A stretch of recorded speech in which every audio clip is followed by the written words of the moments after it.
I thought I would pay a little homage to some gentlemen in our game who don't wear all the available pads or accessories. A purist, an old school, a throwback. Here are my top 5 gloveless wide receivers in the history of this game. You don't see it anymore. It is a totally extinct species. You do not see wide receivers out there with gloves, but let's get into it and then we can fight. Coming in at number 5, a gloveless legend out of Chicago, Illinois, Tom Waddle, now a Chicago media fixture. He's really something of a cult hero for the way he played, undrafted out of Boston College in 1989. If you needed 8 yards, Waddle would get 9 and then get absolutely destroyed by some safety back in the day. He had a quote, Tom Waddle, "Other players are more physically blessed than I am, but I have an advantage over them. It's that I don't mind taking the hits." Tom Waddle, first ballot gloveless Hall of Fame and great on the radio. Number 4, a household name, guys. Lin Swann. Now you might be saying, whoa, why can Lin Swann only be number 4? He dabbled in gloves sometimes in his career, which knocked him down the list, but my God, he went gloveless a lot. There was a legendary moment in which he dropped a pass in 1975 from Terry Bradshaw while wearing gloves, went to the sideline, and Mean Joe Green met him to scream at him and say, "Rip these damn gloves off," which he did. There's the iconic catch against Dallas in the Super Bowl, which of course he did gloveless. Super Bowl 10 MVP, doesn't need the gloves. Beautiful, soft, supple hands on Lin Swann. He comes in at number 4. Number 3, everyone can relax. I got him on here.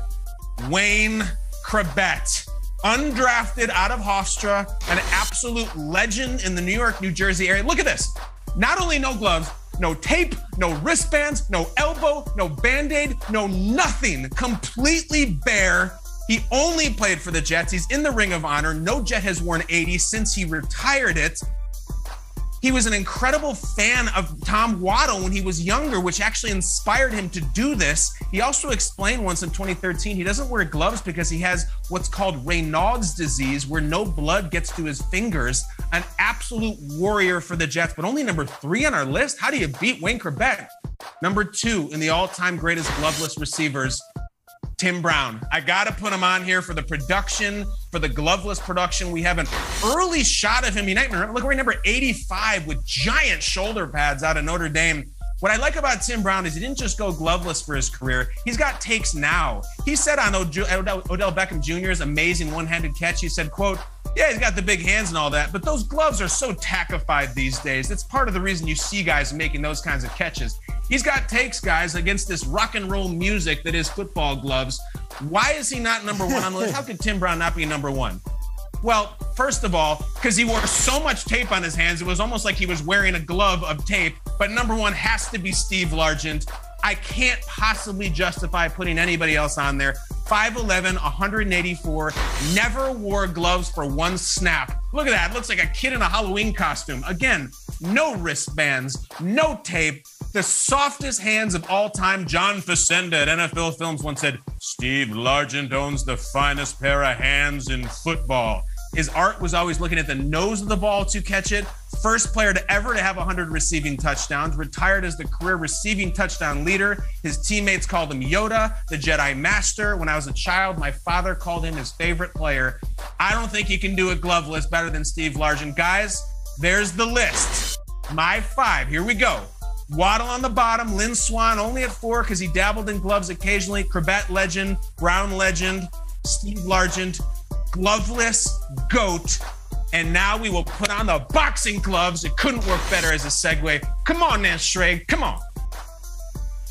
I've been racking my brain for a current wide receiver who goes gloveless, and I have none. There isn't one. In fact, I'll never forget, we came on to Good Morning Football probably a few years ago, and one of the stories on the show was that Willie Snead did 1 practice in training camp with the Ravens gloveless, and it made news. He didn't wear gloves. Oh my God, like wow. So I'm gonna argue just one little piece to this. I think a guy like Tom Waddle, who played in later years than Lin Swann and later years than Largent, I'd almost say the most recent guys deserve, because the Mizuno gloves were out there. Like Canseco and McGuire were wearing batting gloves when Tom Waddle was playing. To choose not to wear the gloves, that's the next level. I would have put Tom Waddle number 1.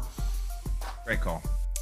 I'm going to say Lin Swann is too low. The only reason you have him at 4 is because he dabbled in gloves. If you go look, and I've been looking while this segment's been going on, at the biggest catches, the greatest ones in those Super Bowls, the most iconic catches, Kyle, he is gloveless. I mean, they hold up still as some of the greatest ever, and they were gloveless. So I don't care if he dabbled in gloves once or twice. Who doesn't? I like Lin Swann a little higher than you have him. I think he's too low. Okay. Yeah, Kyle, first of all, you knocked this out of the park, man. Like I was close to saying the guy that Mark Wahlberg played in the Philadelphia Eagles thing, Vince Papale. Whoever. I was going to go there. I was going to say Vince Papale. I was going to go there. But I don't even know, like, the whole situation with that. Listen, at the end of the day, for you to research and find guys with pictures with no gloves on, I tried to wear no gloves. Your hands get all cut up and beat up. Those dudes are tough. They're built for it, man. It's not for me.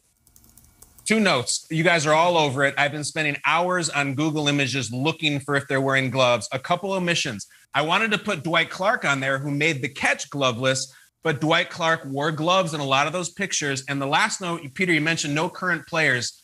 A guy we all love, Cole Beasley, has a practice whereby he practices without gloves because he likes to get the feeling on his hands in practices, but wears them for games. So he tips the hat to the old schoolers, but Cole Beasley is the closest thing we have until this day. I still think Wayne Corbett was maybe underranked, but that's gloveless wide receivers in June. Yeah.